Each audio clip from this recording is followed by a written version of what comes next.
el proyecto de ley C-367, un proyecto de ley propuesto en Canadá. ¿De qué se trata? ¿Deberían los cristianos ser arrestados por citar la Biblia en público? ¿Por qué están atacando la palabra de Dios hoy en día? Lo están haciendo de nuevo. China está destruyendo cruces y quemando Biblias en público. Las Biblias están siendo confiscadas y ocultas. ¿Deberían acusar a los pastores de un crimen de odio por predicar la palabra de Dios en contra de los pecados? ¿Deberían cerrarse las iglesias si el gobierno no aprueba sus creencias? Bienvenidos, queridos amigos, a La Verdad en la Profecía Bíblica. Por favor, den like y compartan este video oportuno con todos. Canadá. La introducción del proyecto de ley C-367 en Canadá dice que una persona estará bajo amenaza de ir a la cárcel. Silenciará a los creyentes que se oponen a la ideología woke que está invadiendo el país. También llaman a este proyecto de ley el proyecto de ley para encerrar a los cristianos, porque eso es exactamente lo que pretende hacer: encerrar a los cristianos en el closet. Esta propuesta represiva cristianofóbica del bloque quebequense y su líder Yves-François Blanchet está actualmente ante el Parlamento. Parece que en los últimos días la Biblia está siendo atacada severamente. Esto es lo que hacen los dictadores y déspotas en el extranjero para estrangular el cristianismo o cualquier otra fe. Los cristianos tienen libertad religiosa, pero no en la esfera pública. Por ejemplo, si dices lo que la Biblia dice sobre la sexualidad, el género, el matrimonio, la familia o cualquier cosa, sin importar lo impopular, ofensivo o lleno de odio que le pueda parecer a alguien más, tienes la libertad de expresarte bajo la ley canadiense. Pero si se aprueba el proyecto de ley C-367, esa protección será eliminada del Código Penal. Ya no se nos permitirá compartir el diseño de Dios para la sexualidad humana y el matrimonio en público. Es posible que los cristianos sean acusados por afirmar que Jesús es el camino, la verdad y la vida, Juan 14, versículo 6, porque eso discrimina a otras religiones.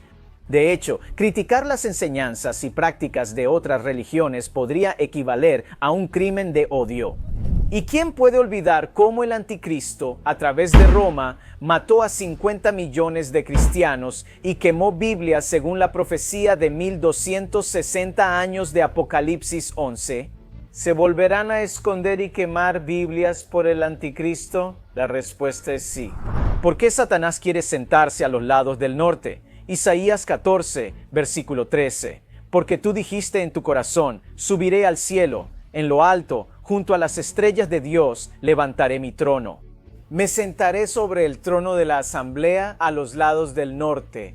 Si te das cuenta en el santuario, que es un modelo de las cosas celestiales, los lados del norte en el santuario es la mesa de los panes de la proposición. Representa la Biblia.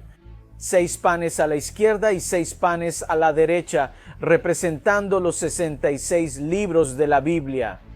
Y Satanás quiere sentarse, lo que significa que quiere tener plena autoridad sobre la Biblia y pisotear los mandamientos de Dios. Esta es la razón por la que Satanás está atacando la Biblia en todo el mundo, porque quiere sentarse a los lados del norte.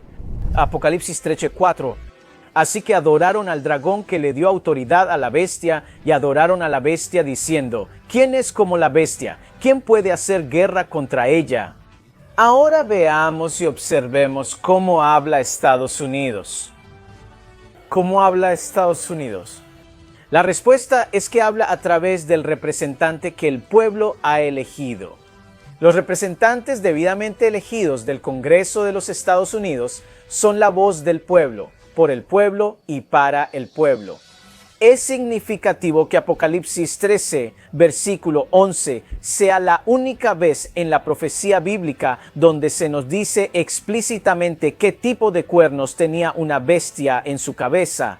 Cuernos como los de un cordero. Otro rasgo único de esta bestia terrestre es que en la profecía de Daniel 7, cada bestia sucesiva luchó contra la anterior, la derrotó y la reemplazó. En lugar de luchar contra la bestia del mar que la precedió inmediatamente y tomar su lugar, en realidad ayudará a la bestia del mar a recuperar su poder perdido y luego la honrará construyendo una imagen de ella y para ella. Hoy en día se habla mucho en los círculos evangélicos sobre la necesidad de que los estadounidenses sean patriotas y cristianos.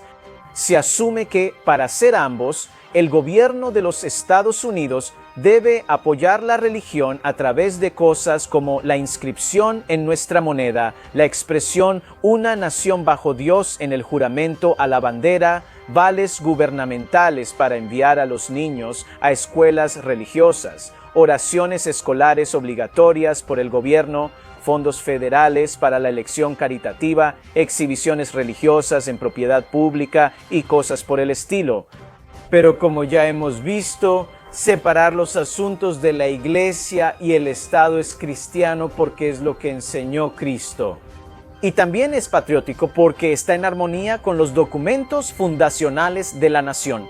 Unir la Iglesia y el Estado sería, por lo tanto, anticristiano, contrario a lo que enseñó Cristo, y antipatriótico, contrario a lo que enseñaron los padres fundadores de América.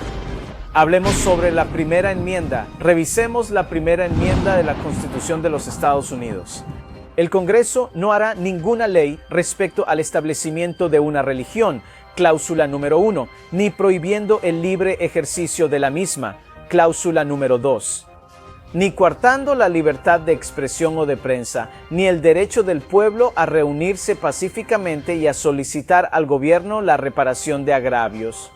Cláusula número 3, cláusula de libre ejercicio en Daniel 6.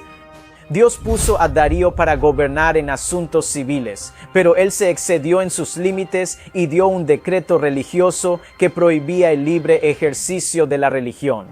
Darío no estaba estableciendo una observancia religiosa. Él no estaba ordenando que todos oraran a cierto Dios o de cierta manera. Él simplemente estaba prohibiendo el derecho de libre ejercicio de las personas para orar al Dios de su elección por un periodo de 30 días. En el capítulo 6 de Daniel vemos un ejemplo de lo que sucede cuando se viola la cláusula de libre ejercicio de la primera enmienda. Cuando el rey cruzó la línea entre los asuntos civiles y religiosos, Daniel marcó un límite y encomendó su caso a Dios. El libro de Apocalipsis predijo que los reyes de la tierra beberán el vino embriagador y las doctrinas de la madre Babilonia, que representa a la iglesia de Roma. Y el resurgimiento de la edad oscura será inminente.